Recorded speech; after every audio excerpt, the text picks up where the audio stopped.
Good afternoon, everyone, and welcome to our kickoff Casework Navigator webinar for 2024. That is still weird to say.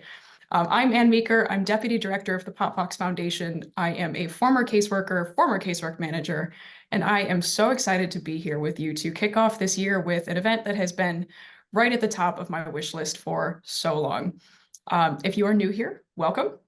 Just to make sure everyone knows where they are, this event is part of the Casework Navigator program from the Pop Fox Foundation, where we bring together resources, weekly-ish newsletters, monthly-ish webinars, and larger pieces of research and writing to elevate casework and the importance of casework for a resilient, responsive Congress.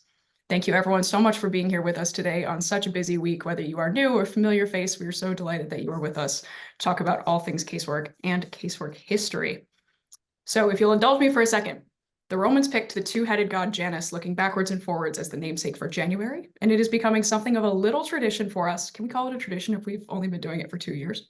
But something of a tradition for us to start the year in that same spirit. So last year we heard from the incredible Catherine Long on her experience from 10 plus years of casework in a Senate office and what that told us for the future of casework in 2023. We can look back and see if we were right. And today we are zooming even far out to look at the place of casework in our nation's history in Congress from the nation's founding, with today's special guest from the U.S. Senate Historical Office, Daniel Holt.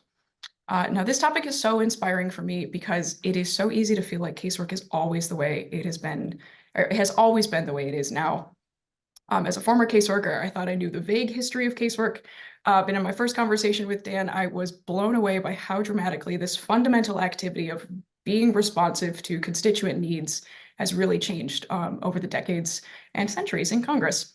And if we know how much it's changed, we also know how much it can change. So we can definitely more critically think about what's working, what's not working, and what can we do to nudge it into new directions to better support caseworkers and better serve constituents in this new year. So with that, without any further ado, I am thrilled to welcome today's special guest, Daniel Holt. Daniel is the Associate Historian at the U.S. Senate Historical Office. At the Senate, Daniel writes on Senate history for print publications and the web, conducts tours of the U.S. Capitol, and provides historical information to senators, staff, journalists, researchers, and lucky for us, to the general public. He earned a PhD in history from the University of Virginia. And prior to joining the Senate Historical Office in 2016, Daniel was a historian with the federal judiciary, where he edited Debates on the Federal Judiciary, a documentary history. So for today, Daniel will kick us off with a presentation, and then we will have plenty of time for Q&A. So please get your nerdiest casework history questions ready. Daniel, thank you so much for being here with us today. Take it away. All right, Anne, thank you for that introduction, and thank you for having me. I'm always, this is the first time I think I've ever given a presentation where it somehow came back to me through the grapevine that someone heard it and was wanted to hear it again. So I really appreciate that. And welcome to all of you who are here on the webinar. So let's start. So we know that senators and representatives are elected to come to Washington to represent the people, to ensure that our government serves the interests of the American people. And we tend to think of that representation in broad terms as representation of states and districts, but much less appreciated, however, is how our elected officials work to represent individuals and groups in our government in ways that go beyond passing laws. This work, what we now call constituent services or casework, has a long history. In some ways, this work can be traced all the way back to the founding of the nation. Today's senators and House offices, especially their home state office staff, help individuals secure federal benefits from the federal government agencies, such as Social Security pension checks. They help businesses, nonprofits, and local governments secure federal funds and grants. They field requests related to immigration and naturalization proceedings. They assist military service members with transfers or discharges, and veterans with dealing with the Veterans Administration. Senators' offices assist their, and House offices assist their constituents in a wide range of other services, but we can ultimately think of them together in one scholar's words as, quote, the function of Congress as intermediary between the government and the governed, between citizens and the bureaucracy. Like anything with a history, how elected officials represent individuals, how that work is carried out, and what it has meant for senators, representatives, and their constituents has changed over time. In my remarks today, I'll discuss this very important but often overlooked work of elected officials and their staffs, both in Washington and back home in the States, and see what it can tell us about the role of Congress because I'm from the Senate, maybe a little more Senate centric, the Senate in American history, but also to connect that work back to the work that caseworkers today do in the long history of Congress. First, we have to take what may seem like a detour. Everyone knows that a primary responsibility of senators and representatives is to pass legislation, right? The laws that determine what powers the federal government will exercise. When Congress passes a bill, it goes on the books as a public law. For much of American history, however, those public laws had an important counterpart, the private law. Private laws were just like public laws in that they started as a bill, had to pass both the House and the Senate, and be signed into law by the president. But they were pieces of legislation tailored to the needs or benefit of a single private individual or group of individuals. And in this way, they were a precursor to what today we would call constituent services. Private bills covered a lot of different kinds of payments and actions by Congress for individuals. The first private bills were payments to Revolutionary War veterans or their survivors who had petitioned Congress for pensions. Congress passed private bills for claims made against the United States arising out of contracts and personal and property injuries caused by the government. It also passed bills to compensate federal officials who were sued for damages incurred in the course of their jobs. In the earliest years, these petitions were referred to a three-person committee for some investigation. But unlike similar petitions in England, Congress charged no fees for considering them, nor did members or their staff receive any additional compensation. While these first private bills were often in response to petitions, Congress did not derive its authority to pass them from the First Amendment right to petition. Rather, the authority for private bills came from Article 1's provision that Congress is responsible for the debts of the United States. Over 100 years after the first Congress, the Supreme Court upheld private legislation as Congress's duty to honor the nation's debts. And it defined these debts not just as legal or monetary. The court held that Congress was responsible for helping individuals in a broad array of contexts, whenever people could not find a remedy through administrative channels or through the courts. In essence, Congress worked for these individuals when they had nowhere else to turn. The business of private bills was an incredibly important link between voters and their representatives, and one that reinforced partisan loyalties. After the Civil War, the largest number of private bills were once again those to award pensions to veterans and their dependents. These pensions were something of a cornerstone of Republican-controlled federal government during this period, creating bonds between the Republican Party and the millions who had served in the war. In 1885 to 87, the number of private bills passed outnumbered public laws over 1,000 to 400. By 1905-07, the number of private bills grew to over 6,000, which was 89% of the total laws passed by Congress. So you get a sense of how important this was to the work of Congress at the time. On top of the requests for pensions and other things that required private bills, senators and representatives in the late 19th century labored under other burdens from their constituents. Public works and what we would call today pork barrel spending was an important category of private bills that basically functioned as constituent service. So for example, individuals or cities could petition members to fund building of bridges over navigable waters in their states and districts. During the era where senators were elected by state legislatures, all of this private legislation was a key element of building political support among voters and state legislators. Individual senators built their reputations partly on their ability to assist their constituents with claims against the government or in securing federal benefits.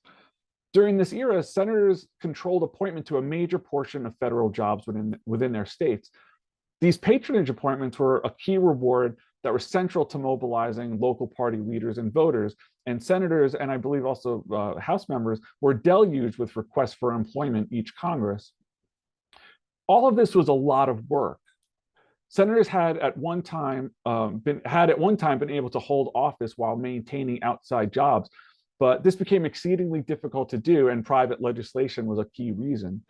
In 1890, Senator John Spooner of Wisconsin, who had hoped to maintain his legal practice, believed that, quote, no man can faithfully serve in the Senate and practice law.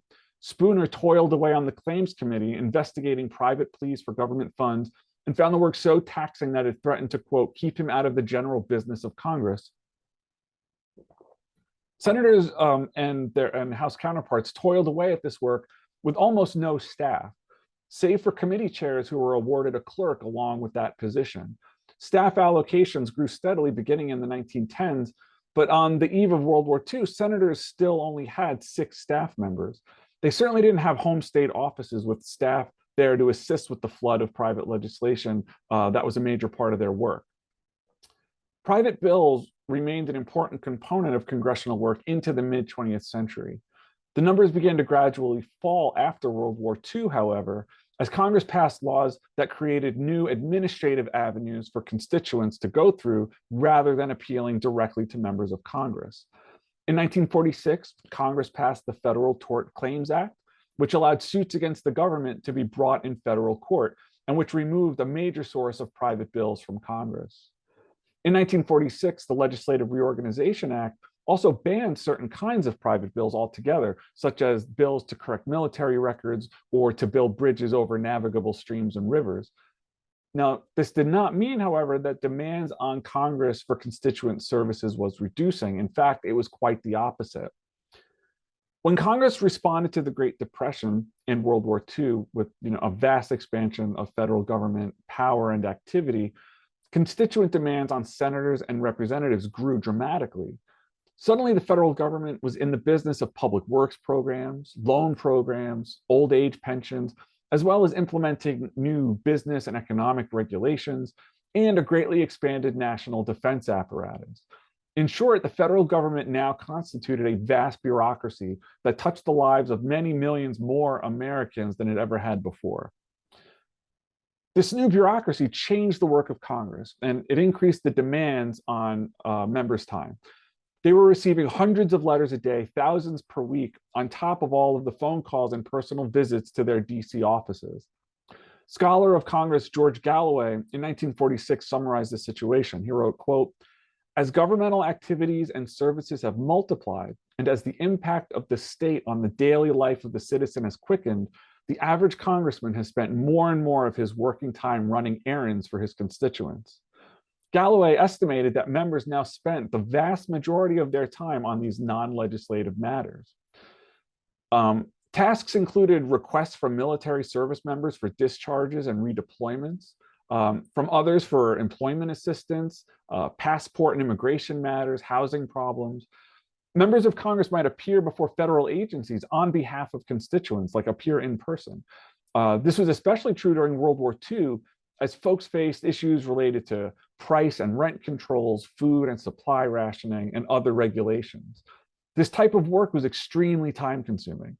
A study of Senator Paul Douglas of Illinois' office in the 1950s concluded that the constituent requests made up perhaps only 8% of his incoming mail, but at least a third of outgoing mail. In other words, communication and follow-up with constituents took a lot more time than simply responding to a query about a piece of legislation or to get a policy view from the member of Congress. Many senators actually expressed resentment at the kinds of requests received from constituents and the extent to which they took energy away from legislative activities, even as those legislative responsibilities were growing. Senator Wallace White of Maine stated, quote, "They expect you to know all about this business, that business, and the other business. We are constantly giving of our time and energies to what are really administrative questions, which we ought not, in a large sense, to be concerned about."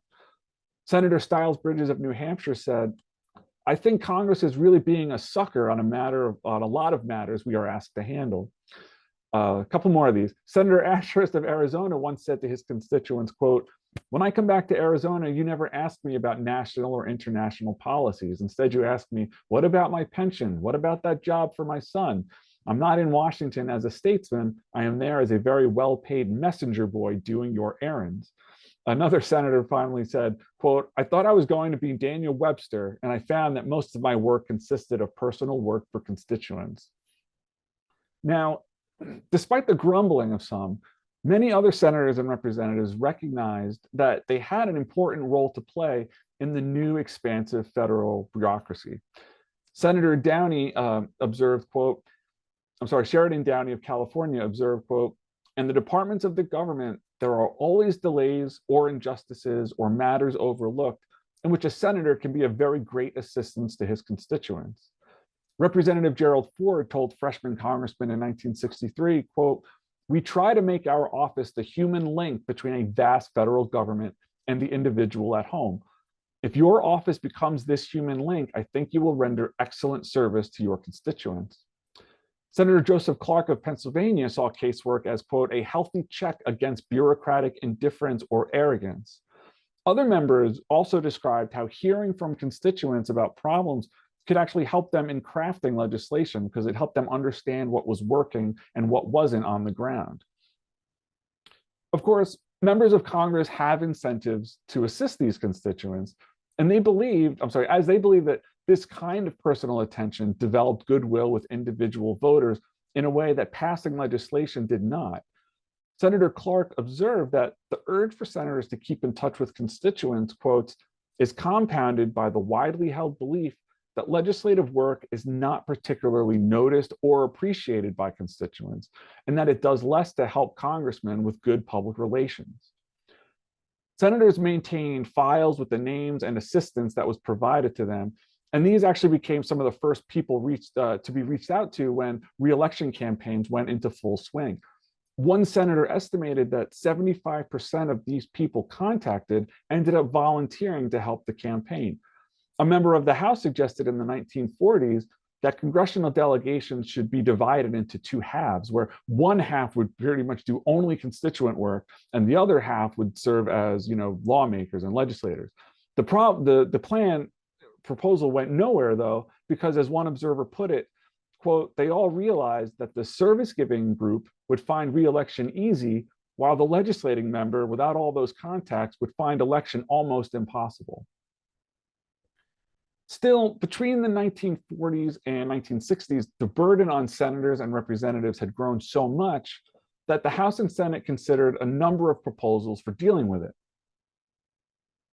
The Joint Committee on the Organization of Congress, established in 1945, concluded that Congress was, quote, "overburdened by many local and private matters, which divert its attention from national policymaking and which it ought not to have to consider." In 1946, writer George Galloway suggested that members of Congress needed what he called a charter of congressional freedom that would basically ban them from constituent services. This obviously was not a very viable option. A more interesting possibility that got bandied about was the creation of a centralized office for handling constituent services, something akin to like the Legislative Research Service or the Congressional Budget Office. In 1971 and 73, Senator Vance Hartke of Indiana sponsored a bill to create what he called an Office of Constituent Assistance. In the 1960s and 70s, there was actually talk of creating a position of a national ombudsman within the executive branch. But members of Congress who valued the connections that they made with constituents objected to taking that work and putting it into the executive branch. As I said earlier, Congress passed statutes that cut down on private bills and put remedies for citizens with executive agencies. But what this essentially did was divert the response to these requests from bill writing to other avenues. And the key to adapting to this new environment was the expansion of staff and office capacity in Congress. The Joint Committee on the Organization of Congress recommended that each member be allowed an administrative assistant dedicated to acting as a liaison between constituents and executive departments. A few years later, in 1948, legislative appropriations for the first time really recognized the importance of constituent work with authorization to create home state offices.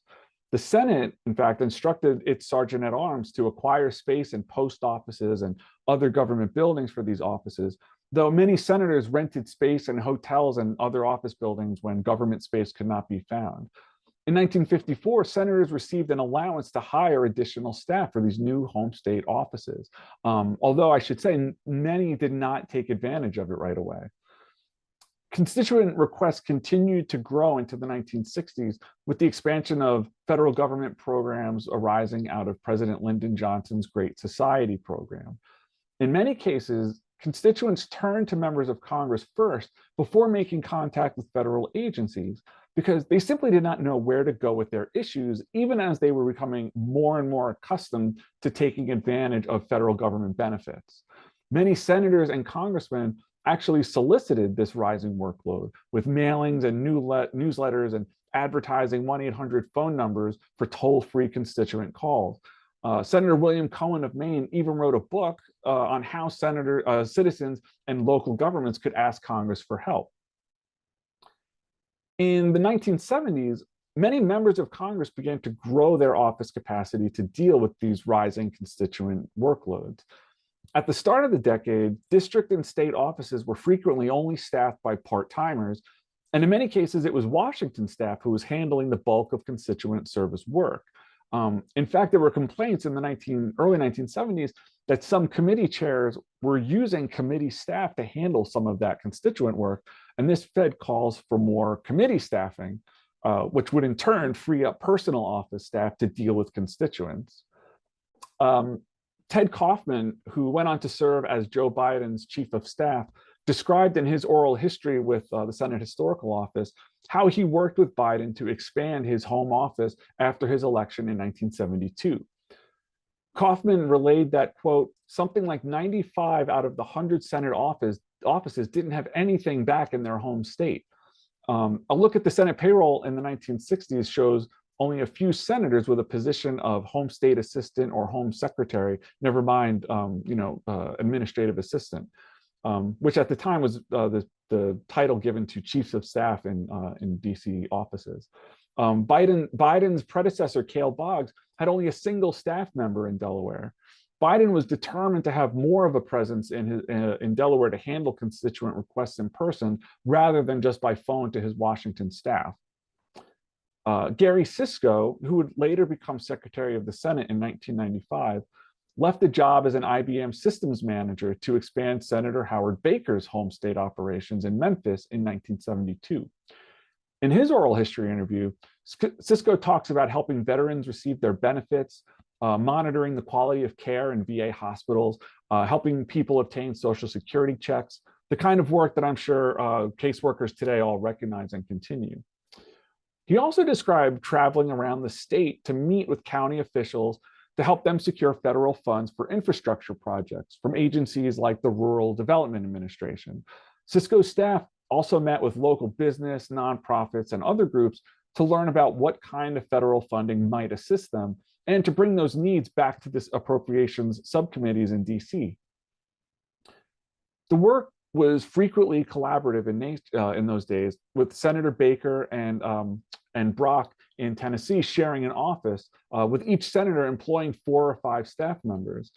Sisko worked to streamline their constituent work by ensuring that 2 senators and a representative were not all separately tackling a problem, but instead distributing requests among the 3 of them and cooperating regardless of party. Senator Mike Monroney of Oklahoma described a similar cooperative approach in his state as well.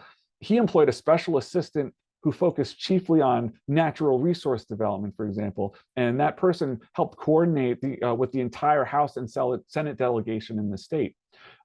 His model of cooperation was carried on in other states by, for example, Oklahoma Senators Dewey Bartlett and Henry Bellman in the 1970s and 80s. Aggregate numbers back up the trend illustrated by these anecdotes. So for fiscal year 1972, legislative appropriations increased the funding for state offices by 50% and permitted senators to open up a 3rd state office. In 1974, the Senate freed up senators to allot their office space any way that they wanted between Washington and their home state. And many senators took that as an opportunity to open up multiple offices throughout their states. New senators especially took advantage of these resources in ways that older senators did not. In Michigan, veteran Senator Robert Griffin had almost no home state staff in 1976, while freshman Senator Donald Reigel set up 7 fully staffed offices in the state. And it's worth noting that Griffin lost re-election in 1978. By the mid-1970s, you start to see in the telephone directories positions like home state assistant and state director, along with staff lists that include caseworkers and field representatives in ever-increasing numbers, an average of 5 caseworkers and 10 staff dedicated to casework or projects in some way. 39% of Senate staff were stationed in home offices by the time the end of the 1970s. Senators looked for even more ways to connect with constituents. The Senate passed a statute in 1975 that allowed senators to use a portion of their home state budgets to lease, outfit, and operate a van or RV to act as a mobile office. Staff set up regular visits to the hinterlands of their states to bring services directly to constituents and to solicit, I guess, business sort of from those constituents, a tool that was especially helpful in serving large states out west. Another important thing to note about this shift is that senators and members of the House began to travel back to their home states at a much greater frequency than the decades prior. Aside from East Coast members of Congress who could more easily travel to and from DC on the weekends, most members did not regularly travel back home during a session. This was one of the reasons that Congress in 1970 established the annual August recess, to give senators and members greater opportunities to be home among their constituents. By the 1980s, members were making the now routine weekend trips home throughout a session. And if members, are traveling home more frequently, they need bigger home state offices and more assistance setting them up. On the Senate side, the Sergeant at Arms actually created an office of state offices, kind of complicated name, to handle renting and equipping those home state offices. In the 1980s, Senate Rules Committee allocated funds to supply home state offices with new computers, and the staff employed in state offices increased by 2,000. Senators that year told the Ledge Branch Appropriations Subcommittee that they wanted a, quote, consolidated constituent database, one place to search and know everything that they have done for a particular constituent. The Senate was also taking bids on a new communications network that would link up senators' 378 state offices with Washington. By the 1990s, casework in home state offices of both senators and representatives had become perhaps not high profile, but something that observers of Congress were paying closer attention to. Outfits like the nonprofit Congressional Management Foundation were created to offer assistance to both member offices and citizens to make casework more effective and efficient, right? Something being carried on today by Ann's outfit. While federal, senators began to feature successful casework outcomes in their political ads. While federal spending can obviously be a very sensitive subject for many members, touting the ways in which their offices helped someone navigate the bureaucracy to solve a problem or receive a benefit that was due to them can still generate goodwill back home. Staff offices might not be able to perform miracles or solve every problem, but liaison officers at executive agencies have acknowledged that calls from a member of Congress can get renewed attention on a case or perhaps move it to the top of a pile. I'm sure that there have been many notable changes in how casework and constituent services are handled since the 1990s. But to be honest, they have not been documented as closely as they should. It's clear, though, that constituent services and casework back home have become a central institutional mission in the modern House and the Senate. And I look forward to hear the questions that you all have about some of this history and what it means for the work that you do today. So thanks again for being here, and I look forward to hearing some questions. I know Anne has some to start us off with. I have so many questions. Dan, thank you. That was phenomenal. Again, my head's still spinning. And I would say, just as a former caseworker, I know there are probably a lot of folks feeling this as well. There are kind of a lot of eerie moments in hearing you describe the history of casework, where I'm like, the more things change, the more they stay the same. Right. Just the thought of kind of the same constituent inquiries popping up 50 years ago, or 10 years ago, 50 years ago, 100 years ago, 150 years ago, just really emphasizes the centrality of this work for Congress for the long haul. So I do see some Q&A popping up. Let me just start off, if we can. Dan, I'd love you to talk about something that really stood out to me, where there have been multiple attempts to take casework out of Congress entirely. Sounds like they've been unsuccessful. Clearly, the caseworkers on this call, we're all still doing the casework. Is there any kind of through line for you in examining why those particular efforts have failed? Yeah, and I think it goes back to what I talked about even with that private bill era in the late 19th century, which is that members of Congress recognize, even as many of them were belly aching about how they weren't allowed to be statesmen, but they kept using those phrases like being errand boys and running errands and that kind of thing.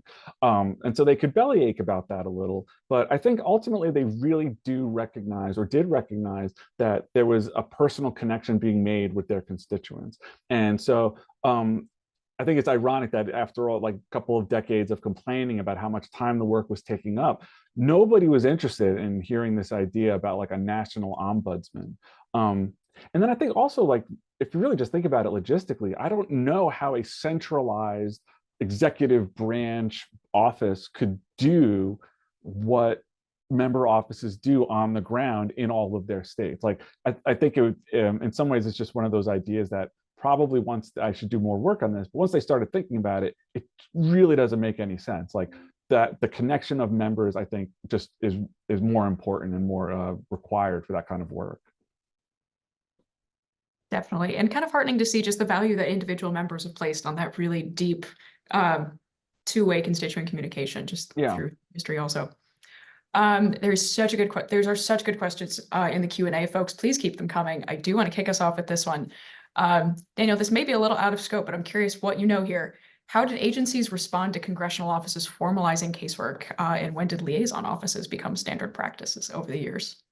So yeah, being a little bit on the executive side, my impression is that the liaison offices really started to develop also kind of like mid-century, partly because they were getting these constant contacts from members of Congress that they realized they needed dedicated staff to deal with them. Because as much as members of Congress might have complained about all the work, I'm sure executive branch offices were equally complaining that they were getting these kinds of requests from them. So I believe that is when those positions started to become more important as well. And just if I can detour us for a second, I think this stood out, and to me, correct me if I'm wrong, but this was actually the use of the term buck, as in passing the buck, that there were buck slips that members would attach to constituent letters and then just send them over to the agencies in the mid-century. Oh, you found that? I didn't know about that actually. Okay. So I will write that down to look at, know more Fun fact. That's awesome. That's really interesting. And one other wonderful question in the chat from Dylan. Can you specifically talk about the history of technology vis-a-vis constituent communication, going from mail to phone to email and now into the AI age? Yeah, so one of the things that I think is important is we often talk about, member offices and their correspondence, and we understand that processing that was an important part of organizing any senator or congressman's office in the mid-century, or even before that. But I don't know that it's been understood how much of all of that correspondence was about constituent requests. And the growth in staff that comes after the expansion of the federal government in the mid-century, and how much more mail that produces, it's kind of crazy. It's like thousands of pieces of mail a week that they're trying to get through. I remember reading specifically about Senator Herbert Lehman of New York, and during the war period, just being kind of overwhelmed and realizing how much they needed to expand staff capacity to deal with this stuff, because they didn't have it before. It wasn't considered to be a super important part of the job. And then, in addition to processing all those constituent correspondence, then you of course get the development of like the modern legislative correspondent, whose only job is to essentially accept those questions about policy stances, sometimes just to respond to say, yes, we received it, and here's what the senator or member thinks about this particular issue. And then I was fascinated to find out that, like, you think about technology, and sometimes I think that these things come later on. Like, I didn't own a cell phone until the 2000s, but these RVs, these mobile offices, were hooked up with mobile phones in the 1970s, right? And they're starting to use, like, fax machines in these mobile offices. And so it's important, I think, you don't think of these things as drivers of technology, or we tend to think of members of Congress as being behind, right? At least in the Senate, we look around and think, oh, it's slow, it's behind the times. But it's actually, I think, when you look at it through this lens, you actually find that they're adopting technology more quickly than they get credit for. And I think this is true all the way up into the 90s, when websites start getting rolled out, right? Like, members of the Senate start getting their first websites in the mid 90s, before most again, thinking myself, I did not even have a computer in the mid 90s at my house. But they have websites, and one of the main reasons for that website is constituent portals, right? To be able to submit those requests and questions to them. So I think the story isn't always that Congress is backward when it comes to technology. I think it's about how they're adapting it to their needs. And that's a really interesting story that I probably can do more work on. So thanks for that question. Absolutely, such a good question. And I'll just echo and reiterate that again, going into the future. Someone we work with on our team's AI work had this great quote that Congress isn't late yet to AI, that actually Congress is ahead of most other Democratic legislatures in looking at how to adopt AI, including for constituent affairs. So we have a report on that I can link in the follow-up. But yeah, absolutely. Such a good question. Oh, here is another great one that has been on my mind a lot from Seth, who asks, does casework have a legal foundation in federal statute? I'd have to defer to the lawyers on this one, but I will say that more important than maybe like the statutory aspect of it, is that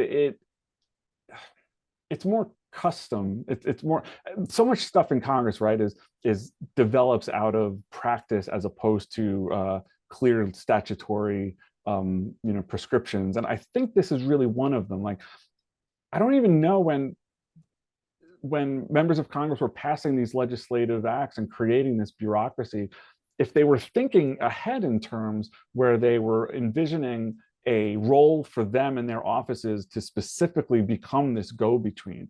I think it became more of something that was almost forced onto them as opposed through the democratic reaching out to them. And I think this goes all the way back into the 19th century too, right? There's some really great work on the role of petitioning and how, I said it wasn't about it's not the First Amendment right to petition that grounds this work. It's really kind of issues about the Congress's responsibility for the paying the national debts or whatever.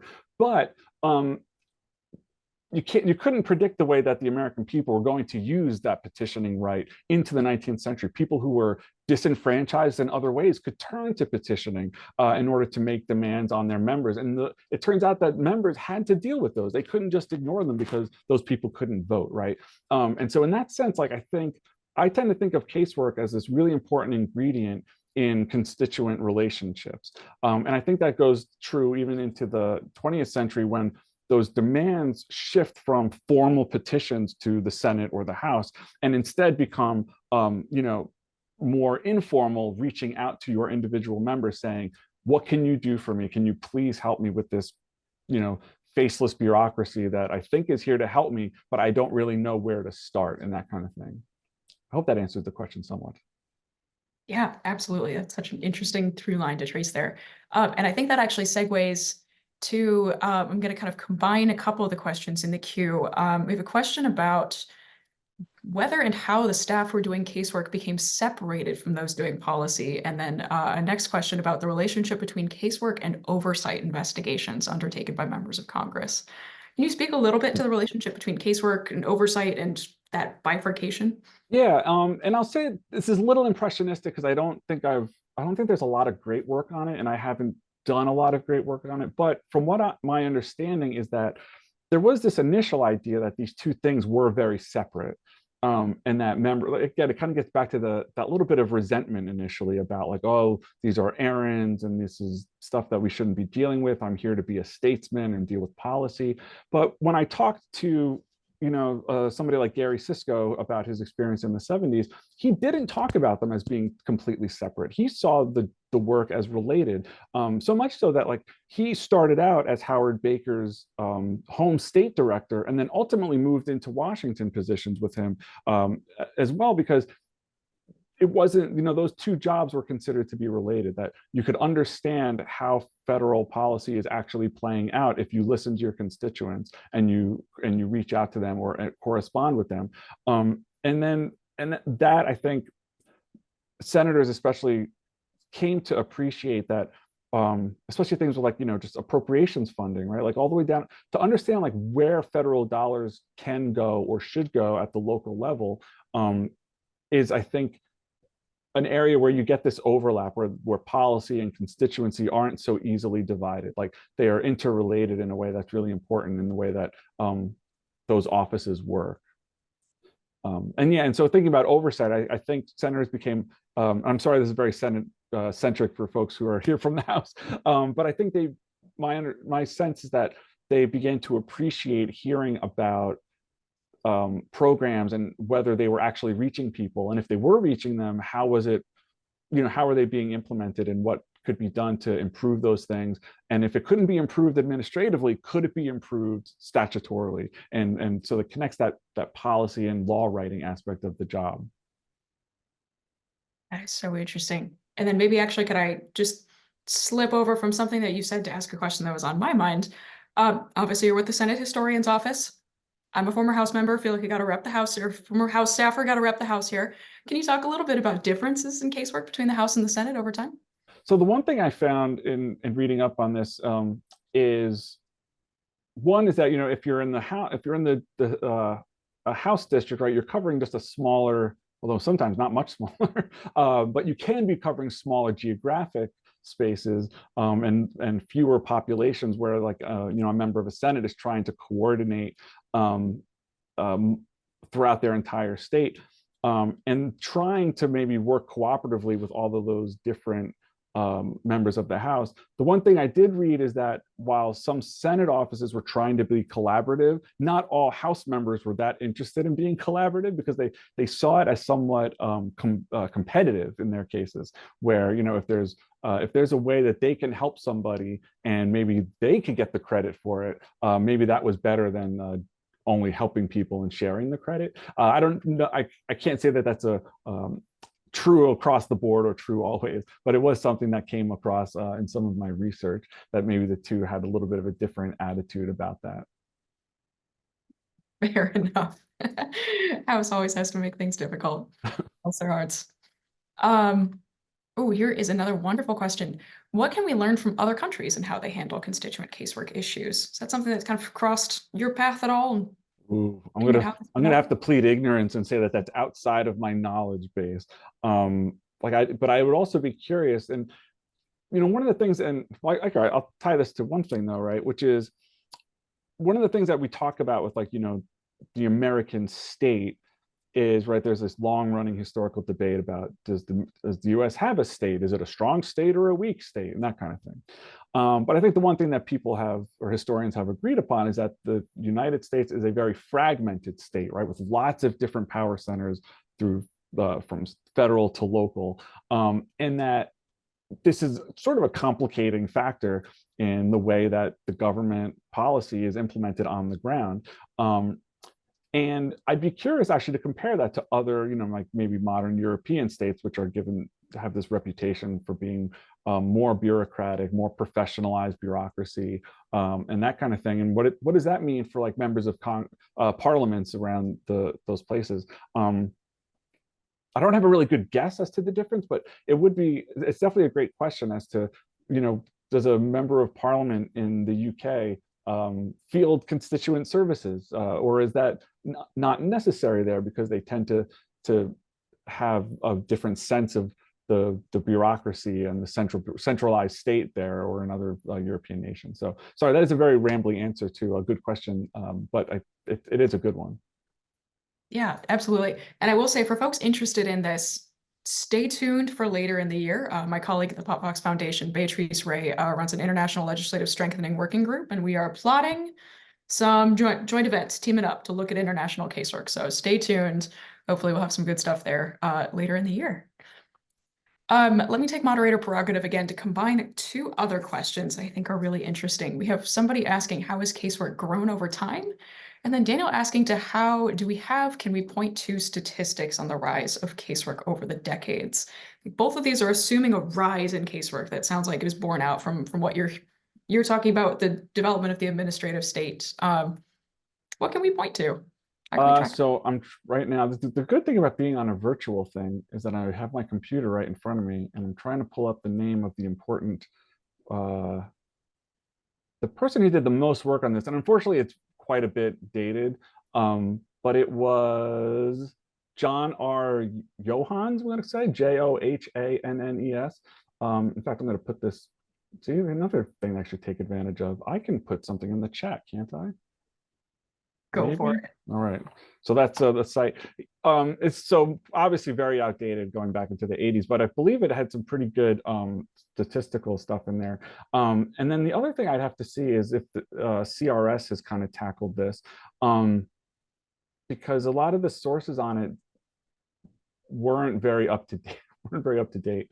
And so I'm going to have to plead a little bit of ignorance on quantifying a lot of this work in terms of being able, because yeah, anecdotally, like I think it's definitely feels like it's grown as, you know, one of the ways to look at it is just in staff. And if you look at the growth in staff from the 1980s to today, the growth has been in one is like comms has been a major growth of staff, but also home state offices have been have grown much faster than DC offices. At least that's true of the Senate. I suspect it might also be true of the House. Definitely. And I will say Johannes or whatever his name is so phenomenal, but it's so disappointing because why aren't there more recent works? Just out of curiosity, as you're surveying the literature, again, it really does seem like there's this big gap in political science and kind of history of Yeah. Congress, like looking at this specifically. Why do you think that is? So I think this gets down to, and this will maybe be a little like, again, back into like the talk about like historians and historiography. But I think the problem is that when people talk about the history of the state, they want to talk about the idea that to have a strong state, you must have a strong centralized bureaucracy. And so all the attention from historians over the last 20 to 30 years has been at understanding how that state works, right? If you want to find a strong state, you find bureaucracy and you find executive branch stuff. And I think that you understand the American state much better if you recognize it as part of this conversation of this democratic conversation between citizen and government, that you actually will find, you'll understand way more about how the US government works if you understand Congress as this intermediary, where it's not so I think it gets overlooked because people, they want to find, part of it is research, right? Anytime you want to do research, it's easier to, you go to NARA and you find all the records of one place in one place. It's inherently difficult to say, I want to study the vast, disjointed world of Congress. That means talking about 535 members across the House and Senate that are constantly turning over, right? I think just research-wise, it's very difficult. That being said, I feel like political scientists often live for that kind of thing. So I think they would do more of it, but they really haven't. Definitely. Well, I hope that this is a little bit of a challenge to the Congress nerds on this call.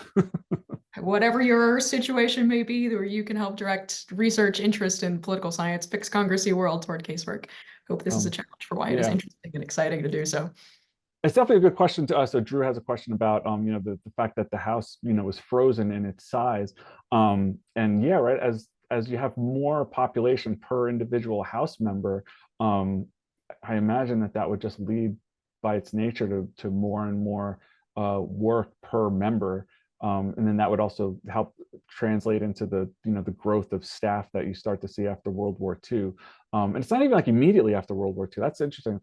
Like looking at the 60s and 70s, Congress was in such a era of insecurity by the mid 1960s that it was not rising to the occasion of the modern government and modern economy and modern social challenges. That there's, you learn about the Legislative Reorganization Act of 1970, which makes all kinds of changes that kind of democratize the Senate on the Senate side. But I think it's also clear at this point that constituent services is part of this idea that those are what a modern Congress has to do. It's not enough to try to work out of an office of only 5 people answering the occasional mail and making speeches, right? That can't be the full-time job of a member of Congress anymore. And so I think it's definitely part and parcel of that modernization push around that era. And it becomes more important because you can't have more members. we're not expanding that at all. But what you can do is at least is expand staff, and you do see that happening a lot. It's so interesting. Again, the echoes from history to today, that we are on a lot of levels in another modernization push for Congress. I mean, Oh, we saw definitely, yeah. House Select Committee on the Modernization of Congress run for a Congress and a half and do incredible work. Their work is in the Senate. Yeah, We're I'll waiting. just say I see Dan Schuman here, which I Yeah. believe is a major player in that front. So, Absolutely. Yeah, yeah. absolutely central modernizing Congress efforts. We're still seeing that work carried forward in the modernization subcommittee for a committee on Yeah. House administration. So if the previous modernization effort really did nudge a lot of these big sea changes in casework in the late 60s, I'm going to put you on the spot, Daniel. Any predictions for how we're going to see casework move into the future? Oh, I'm terrible with predictions. I can barely figure out what happened, let alone make good guesses at what's going to happen. But I do think, I think it'll continue to professionalize at least, right? Because I think the fact that your, organization exists, and I think I mentioned one other one that tries to highlight this role. I think it can't help but have that influence of giving people tools to treat this more managerially, right? I think that's an important thing too, right? Like, it's a little bit about, maybe this isn't always a great thing, but it's about bringing some management level skills and organizational thinking to these processes. And so I imagine that will continue into the near future, because I don't think the supply is not going away, or maybe this is the demand, which is the demand side on this is the constituents, right? And they're required, like those aren't going to get smaller. They're going to get, I think, continue to grow. So yeah, we'll see. Absolutely. And I'd be remiss if I didn't also just flag, as we're talking about the work of the committee and all the select committees on modernization. I think we've also seen incredible changes with how the institutional offices are willing to support caseworkers. I know Senate EAP runs their caseworker forum. House EAP has done similar things. CAO has done incredible things with their coach program, customer success advocates. I think you're right that we're really seeing kind of an institutionalization of support for staff position. And another, so, and I see two questions here, and they're about doing more research. Measuring loyalty. Is there good research that shows how that actually is played out? Because that's very anecdotal in my talk, and it comes from the earlier period. So I'm not aware of good work on that in the more modern era. And Dan asking about Schuman asking about how would you start to quantify and measure this over the last 4 decades? I think one of the things that I was saying this to Anne before we came on the one hand, there's this problem of conceptualizing this work, and then on the ground, there's the problem of how do you bring a real good research agenda to the vast wealth of data that each individual office brings? I can tell you that the Senate Historical Office is doing more now than it has done in years past with working with individual senators' offices to help them organize their office files and get them into repositories. And I can't help but think that that'll benefit someone who wants to maybe tackle this on like a state-by-state basis, to actually, you can maybe even just without going into each of the files, but just to quantify, like, okay, we can see in this individual senator's office this growth over time, and maybe we can code these requests to know exactly where these requests are specifically dealing with. And so it's a great question, because I think it's really, really needed research. Unfortunately, I don't have a great and quantitative mind to give you a good answer on how to do it. But I just agree that it would be nice to see that kind of work. And again, the starting point provocation for folks to take that forward is definitely there. Yeah. Aren't I not helpful at all? I just, you are so helpful. How would you do this? Someone should do that.